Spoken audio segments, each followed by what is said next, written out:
नमस्कार। अनि जोजोलप्पा नेपाल भाषा एकाडेमीका निम्ति अनक मिडियाको प्रस्तुति र कीर्तिपुर नगरपालिकाद्वारा निर्मित रेडियो शिक्षा कार्यक्रमबाट म मीनबहादुर सिंह यहाँहरूलाई हार्दिक स्वागत गर्दछु। कीर्तिपुर नगरपालिका वडा नम्बर 4 स्थित बागबैरव माध्यमिक विद्यालयको शिक्षक म आज तपाईहरू समक्ष सदा झैं कक्षा 10 को सामाजिक अध्ययन विषय लिएर यहाँहरू समक्ष उपस्थित भएको छु।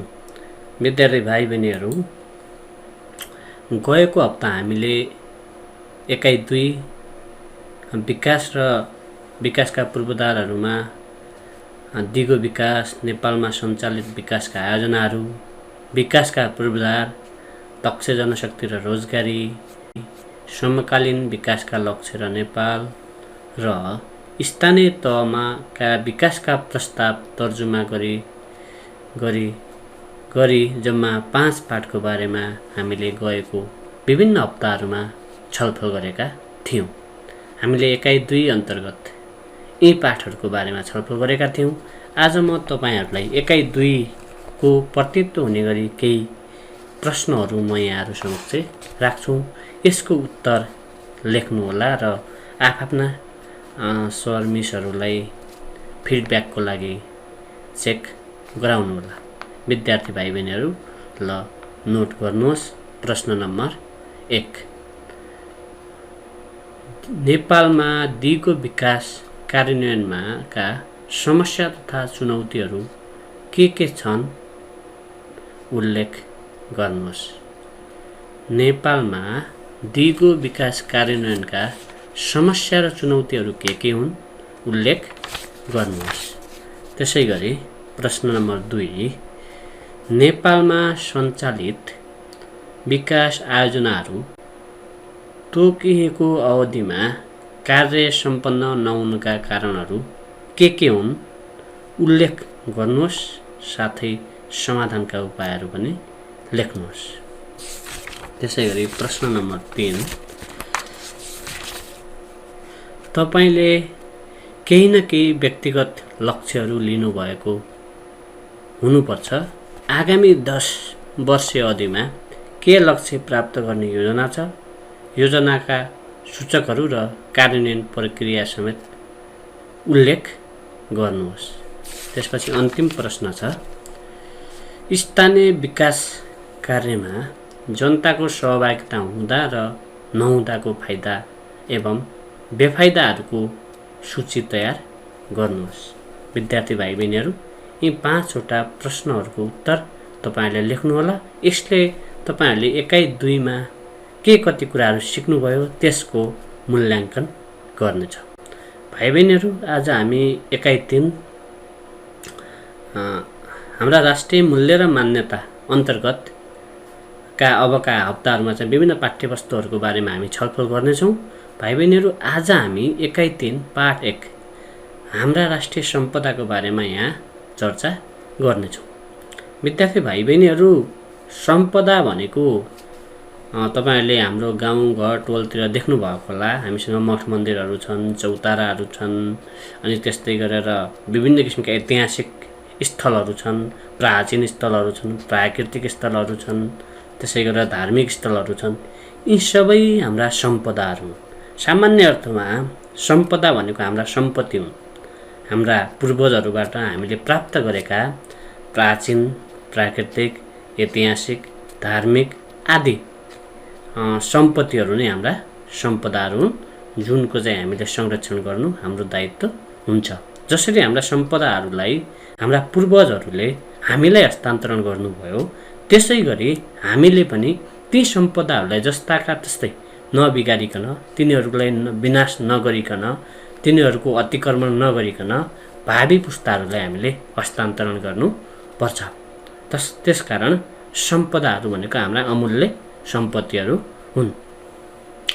अब विद्यार्थी भाइ बहिनीहरू, सम्पदा भनेको हाम्रा सम्पत्तिहरू हुन्, जुन सम्पत्तिहरू हाम्रा पूर्वजहरूबाट प्राप्त आदर्श, धरोहर, सभ्यता, परम्परा, मूल्य, मान्यता आदिका प्रतीक पनि हुन्। प्राचीन सभ्यता, प्राचीन आदर्शका प्रतीक हुन् तिनीहरू। तसर्थ सम्पदाहरू हाम्रा पहिचान हुन्, हाम्रा गौरव हुन्, हाम्रा आदर्श हुन्, हाम्रा गहना एवं हाम्रा अमूल्य सम्पत्तिहरू हुन्। हाम्रा पूर्वजबाट प्राप्त यस्ता संरक्षणयोग्य स्थान, वस्तु, कला, संस्कृति र प्राकृतिक परिवेशहरू नै हाम्रा राष्ट्रिय सम्पदा हुन्। यी सम्पदाहरू हाम्रा पुर्खाहरूको उच्च आदर्श, धरोहर, उच्च कालीगढी नमुना, सभ्यता एवं परम्परा हुन्, जसले प्राचीन सभ्यताको चिनारी हामीमाझ प्रस्तुत गरेको हुन्छ। यस्ता महत्त्वपूर्ण सभ्यताहरूमध्ये केही सम्पदाहरू युनेस्को विश्व सम्पदा सूचीमा समेत सूचीकृत भएका हुन्छन्। तसर्थ यस्ता महत्त्वपूर्ण सम्पदाहरूको संरक्षण, सम्वर्धन र प्रचार गर्नु हाम्रो दायित्व हो। समग्रमा हामी सम्पदाहरूलाई हामी निम्न अनुसार वर्गीकरण गर्न सक्छौँ। जुन हाम्रा प्राचीन इतिहासबाट प्राप्त सम्पत्तिहरू हुन्, यी सम्पदाहरू धार्मिक सम्पदाहरू हुन सक्छन्, जस्तै मन्दिर, गुम्बा, चर्च, मस्जिद, जो धार्मिक आस्थासँग सम्बन्धित सम्पदाहरू हुन् यिनीहरू। त्यसै गरेर हामीसँग सांस्कृतिक सम्पदाहरू हुन सक्छन्, जस्तै भाषा, कला, लवाइखुवाई, जीवनशैली आदि हाम्रा सांस्कृतिक सम्पदाहरू हुन्। यी स्थान र जाति विशेष, क्षेत्र विशेष यी कुराहरू फरक फरक हुन सक्छन्, यसका आफ्नै विशेषताहरू हुन्छन्। त्यसपछि गएर हामीसँग प्राकृतिक सम्पदाहरू हुन्छन्, जसमा हिमाल, पहाड, झरना, ताल, तलैया, नदी, वन जङ्गल, जीवजन्तु आदिहरू चाहिँ हाम्रा प्राकृतिक सम्पदा हुन्। यी प्रकृतिले स्थान विशेषको रूपमा चाहिँ विशेष महत्त्वको साथ चाहिँ प्रकृतिले निःशुल्क रूपमा हामीलाई उपहार स्वरूप उत्पादन गरिदिएका हुन्छन्। र यस्ता सम्पदाहरू हाम्रा राष्ट्रिय सम्पदाहरू निकै महत्त्वपूर्ण हुन्छन्। विद्यार्थी भाइ बहिनीहरू, समग्रमा राष्ट्रिय सम्पदाहरूको महत्त्व ठुलो छ। राष्ट्रिय सम्पदाहरू हाम्रा राष्ट्रिय गौरवका विषय हुन्, त्यसैले यिनीहरूको ठुलो महत्त्व छ। त्यसै गरी राष्ट्रिय सम्पदाहरूले पर्यटकीय आकर्षण बढ्ने हुँदा यसको आर्थिक निकै ठुलो आर्थिक महत्त्व छ।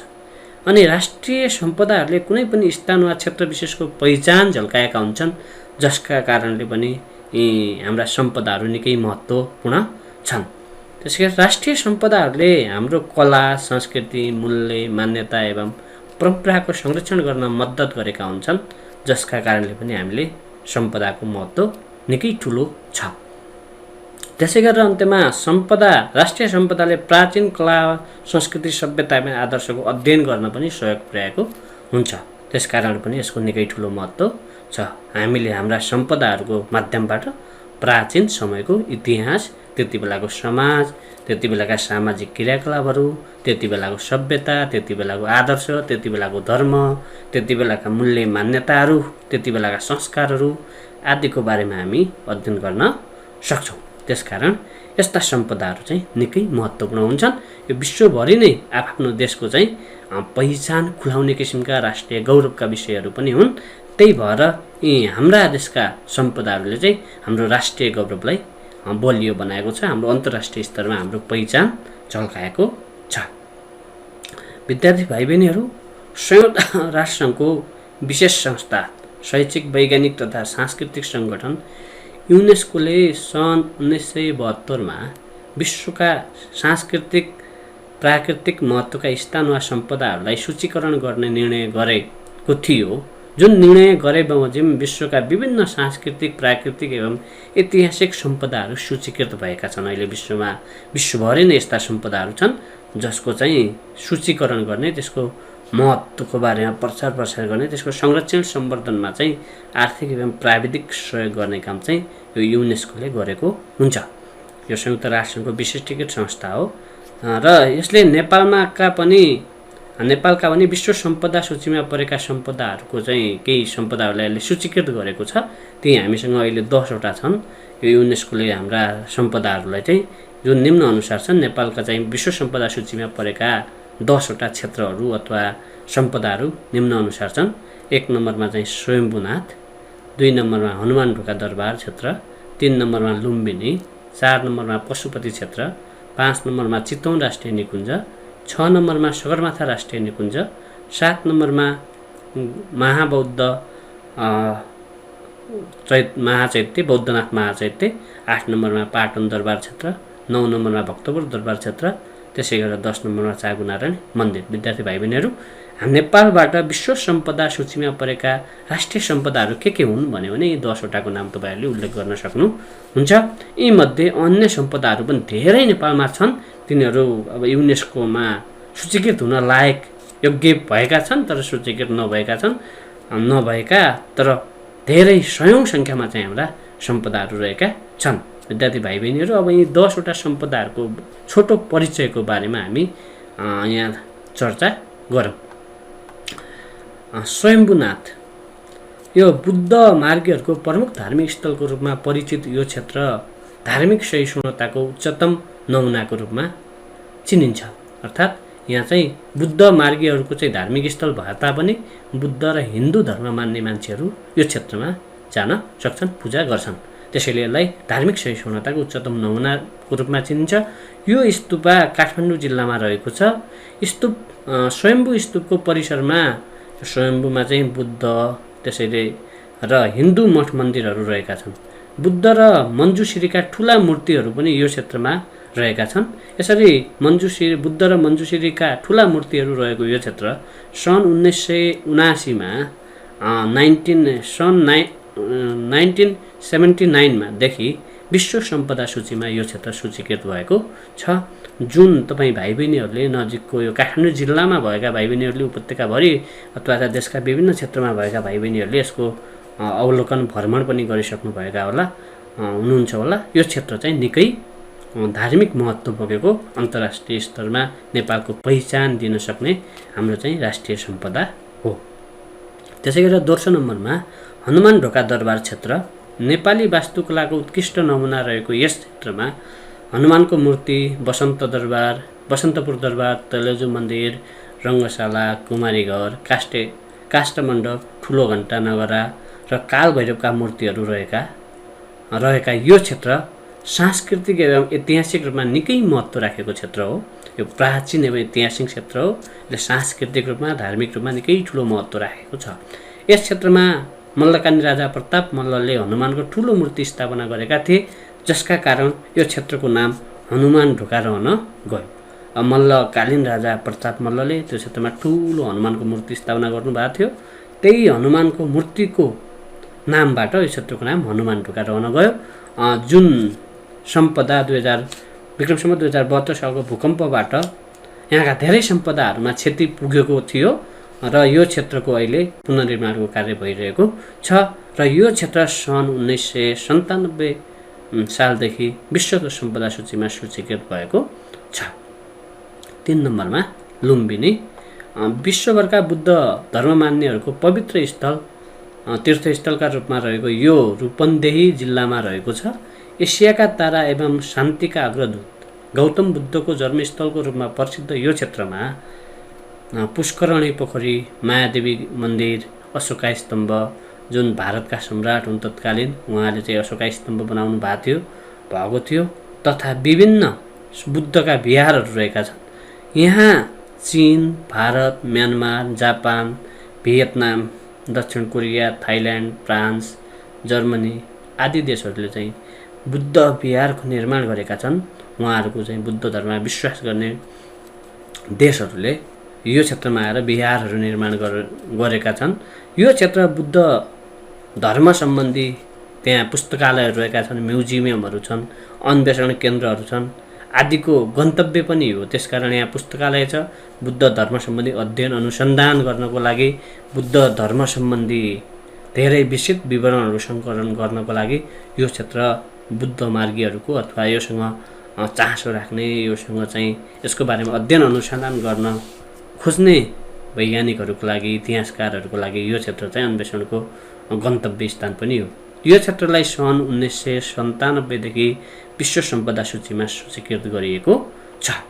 त्यसपछि अर्को पशुपति क्षेत्र।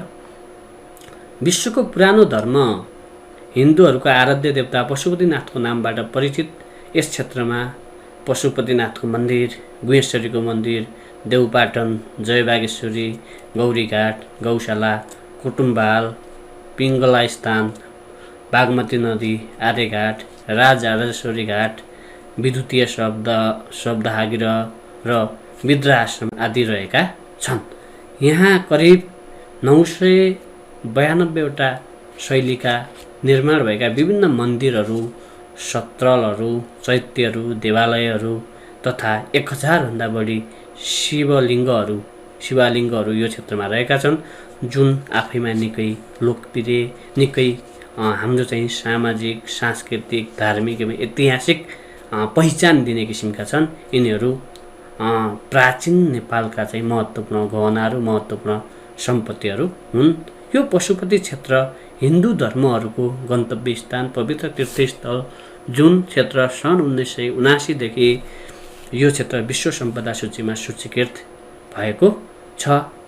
त्यसपछि अर्को चितवन राष्ट्रिय निकुञ्ज।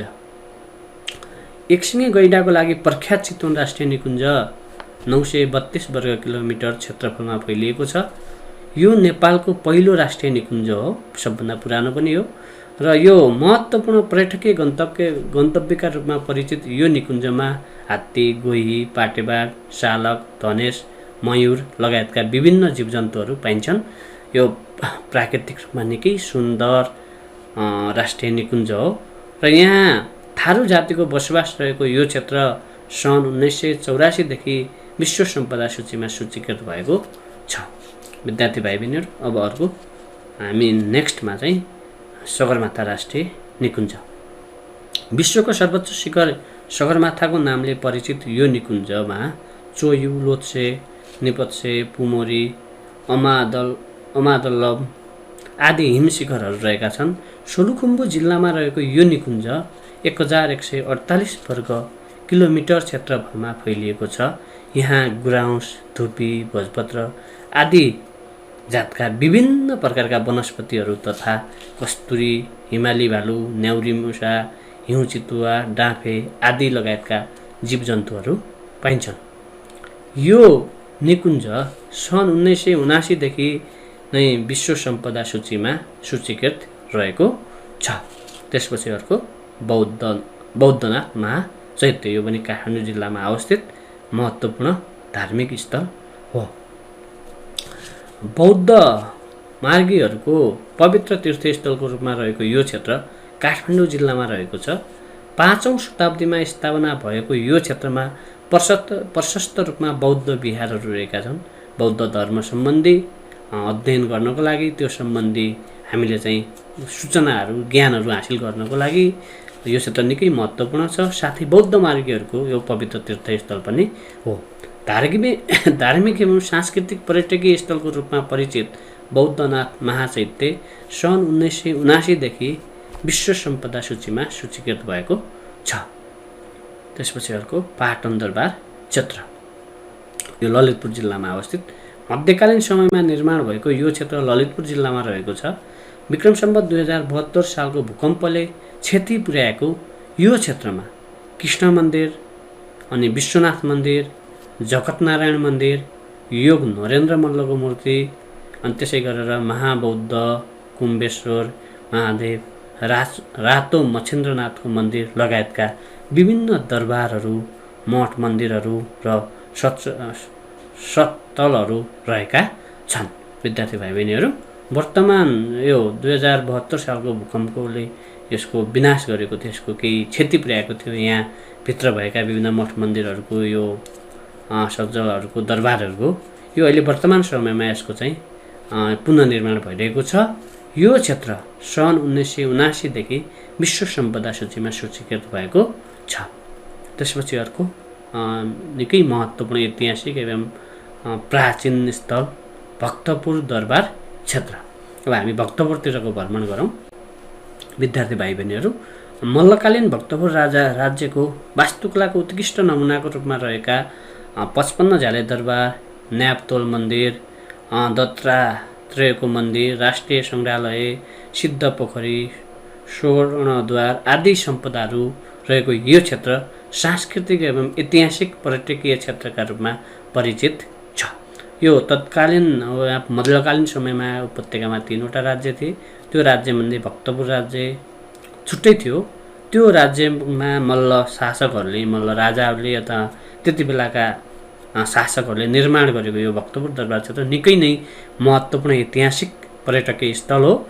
यो क्षेत्र अथवा भक्तपुर दरबार स्क्वायर सन् 1979 देखि विश्व सम्पदा सूचीमा सूचीकृत भएको छ। विद्यार्थी भाइ बहिनीहरू, तपाईँहरूले चाहिँ विभिन्न यी माथि हामीले उल्लेख गरेका हाम्रा राष्ट्रिय सम्पदाहरूको संक्षिप्त परिचयमा प्रष्ट हुनुभयो होला। त्यसै गरी अब हामी अन्तिम 10औं नम्बरको चाहिँ हाम्रो राष्ट्रिय सम्पदा अथवा चाहिँ के अरे विश्व सम्पदा सूचीमा सूचीकृत सम्पदा सागुनारायण मन्दिर। विद्यार्थी भाइ बहिनीहरू, लिच्छवीकालीन राजा मानदेवको पालामा निर्माण भएको यो मन्दिर प्यागोडा शैलीको उत्कृष्ट नमुना हो। यस मन्दिर परिसरमा राजा मानदेवले तत्कालीन समयमा स्थापना गरेका शिलालेख, ढुङ्गा, काष्ठ र धातु कलाका उत्कृष्ट नमुनाहरू रहेका छन्। प्राचीन ऐतिहासिक सभ्यताको अनुपम उदाहरण प्रस्तुत गर्ने यो क्षेत्र सन् 1979 देखि विश्व सम्पदा सूचीमा सूचीकृत भएको छ। सांस्कृतिक विविधताले भरिपूर्ण हाम्रो देश नेपालमा विभिन्न विशेषता भएका यस्ता धार्मिक, सांस्कृतिक एवं प्राकृतिक सम्पदाहरू धेरै रहेका छन्। ती विविध विशेषतायुक्त सम्पदाहरूमध्ये केही विश्व सम्पदा सूचीमा सूचीकृत हुन योग्य भएका हाम्रा सम्पदाहरूको विवरण पनि म यहाँहरू समक्ष प्रस्तुत गर्छु। पहिलो कुरा, सागुनारायण मन्दिर जो प्राचीन एवं ऐतिहासिक झलको दिने लिच्छवी कालमा निर्माण भएको हाम्रो इतिहासको धेरै किसिमको सूचनाहरू हामीलाई प्रदान गर्ने महत्त्वपूर्ण मन्दिर जुन विश्व सम्पदा सूचीमा सन् 1979 देखि नै विश्व सम्पदा सूचीमा सूचीकृत छ। यसले चाहिँ तत्कालीन कलाको, वास्तुकलाको बारेमा यसले गहिरो हामीलाई चाहिँ सूचना दिन्छ। अब हामी नेपाल सांस्कृतिक विविधताले भरिपूर्ण देश हो, धार्मिक विविधता भएको देश हो, यो भाषिक विविधता भएको देश हो। यो चाहिँ धार्मिक, भाषिक, सांस्कृतिक विविधता भरिपूर्ण देश र एकतामा विविधता, विविधतामा एकता भएको देश हो। यहाँ चाहिँ हामीसँग चाहिँ यस्ता धेरै विशेषता भएका धार्मिक, सांस्कृतिक एवं प्राकृतिक सम्पदाहरू रहेका छन्। प्राकृतिक रूपमा पनि नेपाल सुन्दर छ, तर सानो छ, स्वर्ग छ भन्ने जस्तै हामीसँग चाहिँ विभिन्न विशेषतायुक्त सम्पदाहरू रहेका छन् जुन चाहिँ विश्व सम्पदा सूचीमा सूचीकृत नभएका तर सूचीकृत हुन योग्य भएका केही सम्पदाहरू छन्। तिनीहरूको संक्षिप्त यो केही लिस्टहरू छ। यहाँ म तपाईँहरूले यहाँ यो सूची प्रस्तुत गर्छु, यसलाई नोट गर्नुहोला।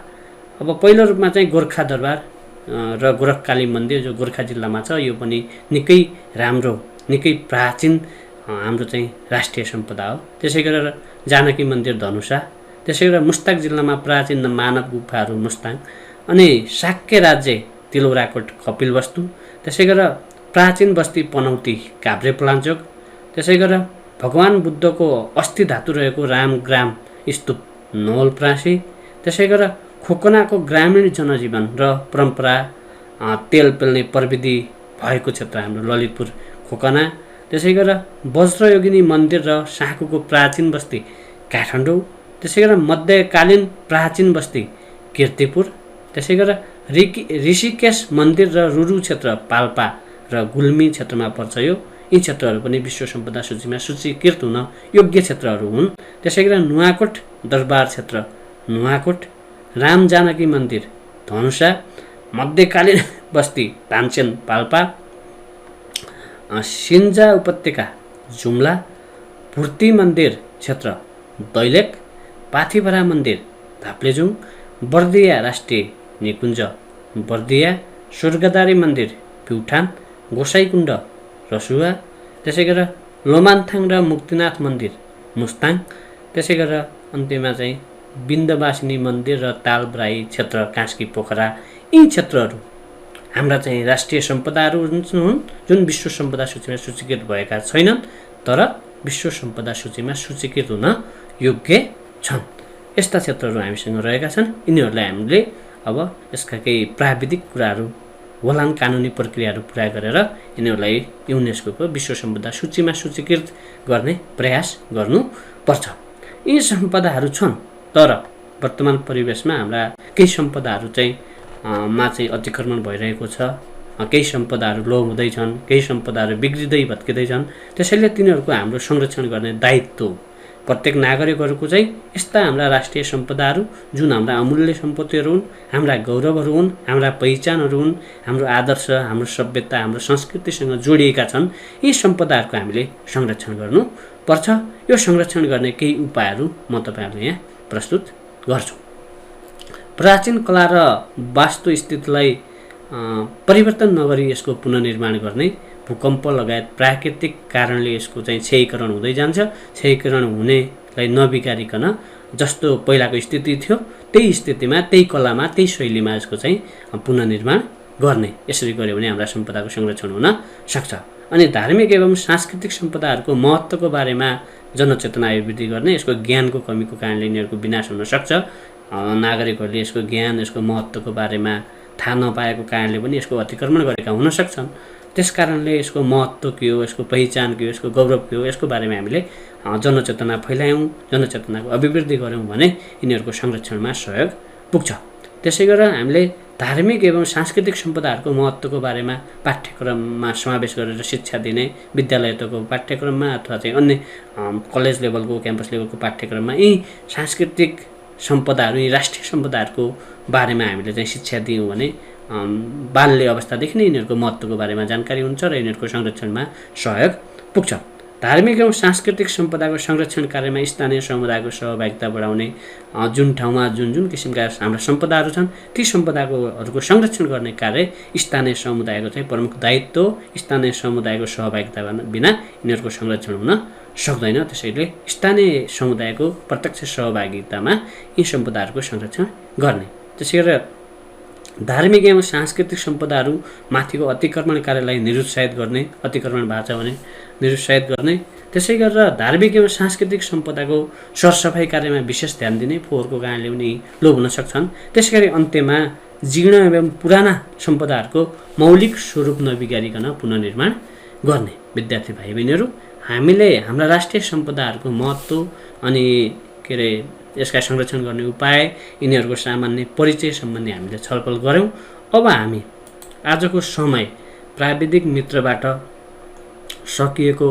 समय समाप्त भएको जानकारी प्राप्त भएकाले म आजको पाठ यही अन्त्य गर्न अनुमति माग्दछु र आजको यस शिक्षामा, यस कार्यक्रममा प्राविधिक सहयोग गर्नुहुने मित्र युनिस साक्यज्यूलाई धन्यवाद दिँदै आगामी हप्ता यही समयमा पुनः भेट्ने बाचाका साथ आजलाई म यहाँहरूबाट बिदा हुने अनुमति लिन्छु। हस्त, शुभ दिन।